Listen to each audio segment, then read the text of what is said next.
Yes. Okay. Um, well, I would say that when it comes to personal development and me getting off track, most likely it's when I'm burnt out, when I'm stressed. Yeah, that's when I could most likely get off track. I mean, there are definitely days when you don't feel motivated, and that comes from burnout, right? When you've done a lot and you've not taken a lot of rest. It happens to me a lot. Especially when as a social media manager, I wear a lot of hats. Apart from handling platforms, I have clients who I create content for, in like actively create content. I shoot videos, I edit the videos, I create graphics, I create the calendar.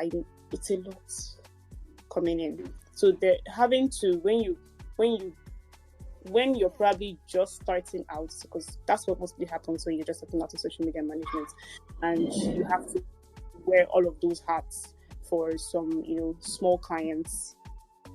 It can be a lot, and you find out that you get burnt out. But over time, when you get to the point where you can now begin to outsource, you have people who work for you either as interns or as paid staff.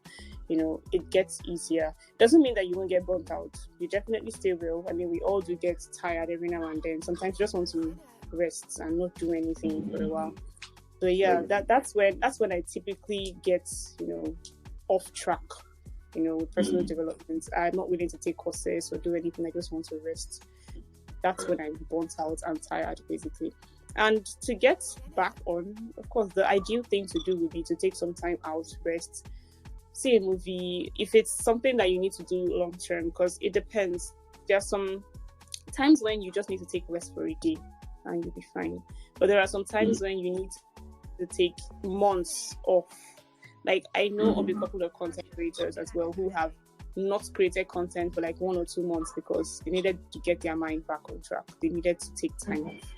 And sometimes it's something that I did ask. I think I'm supposed to even have a live session with another social media marketer on this same issue. As a social media marketer, how do you exactly take some time off? Because when other people want to take time off, they can easily take time off social media and not do anything. But how do we take time off? How can we take time off our job? Because it's something that is active.